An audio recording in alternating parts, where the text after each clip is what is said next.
Bye, ഇനി ഒരു ദിവസമേ ബാക്കിയുള്ളൂ. ഞാൻ ഇപ്പോൾ ആത്മഹത്യ ചെയ്യും. മോളെ പ്ലീസ്, നമുക്ക് മറ്റെന്തെങ്കിലും പരിഹാരം കാണാം. മറ്റെന്ത് പരിഹാരം? എങ്കിൽ നമുക്ക് എല്ലാവർക്കും കൂടി ഒളിച്ചോടാം. നോ, അതെല്ലാം വലിയ റിസ്ക് ആണ്.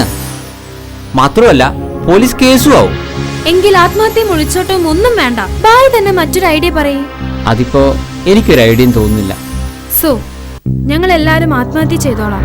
ജിത്തുബായ് സമാധാനമായി ജീവിച്ചോളൂ. ബായ്ക്ക് ഇപ്പോൾ ഗവൺമെന്റ് ജോലിയായി, വിവാഹമായി, എല്ലാം ശരിയായി വരുന്നു. ഞങ്ങളെ മറന്നേക്ക്. ഞങ്ങൾ ജീവിച്ചാലും മരിച്ചാലും ജിത്തുബായ്ക്ക് എന്താ? ജിത്തുബായ്, നിങ്ങൾ കാരണമാണ് ഞങ്ങൾ ആത്മഹത്യ ചെയ്യുന്നത്. നിർണായകമായ ഒരു ഘട്ടത്തിൽ നിങ്ങൾ ഞങ്ങളെ കൈവിട്ടു. മോളെ, ഞാൻ നിങ്ങളോട് എന്ത് തെറ്റാ ചെയ്ത്? ജിത്തുബായ്, നിങ്ങളില്ലാതെ ഒളിച്ചോടി ജീവിക്കാനുള്ള മാനസികാവസ്ഥ ഞങ്ങൾക്കില്ല. മറിച്ച് ജിത്തുബായ് വന്നിരുന്നെങ്കിൽ ഞങ്ങൾ റെഡിയായേനെ. ഇനിയിപ്പോൾ ഞങ്ങളെല്ലാവരും ആത്മഹത്യ ചെയ്തോളാം. ജിത്തുബായ് ഭാര്യയോടും മക്കളോടുമൊപ്പം സന്തോഷവനായി ജീവിച്ചോളൂ. All the best. മാളവികേ,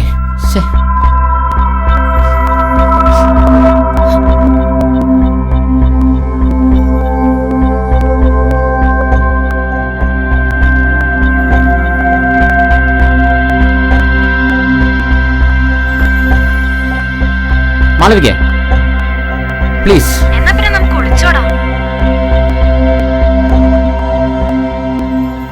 ഓക്കെ, നമുക്ക് ഒളിച്ചോടാം.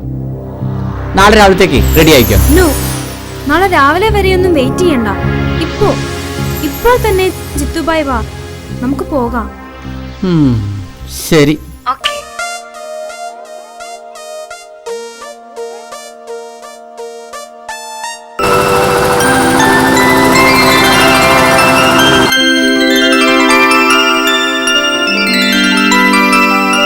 ഹലോ സുനന്ദ. ഹലോ ജിത്തുബായ്, ഒടുവിൽ നിങ്ങൾ ഒളിച്ചോടുവാൻ തീരുമാനിച്ചു അല്ലേ?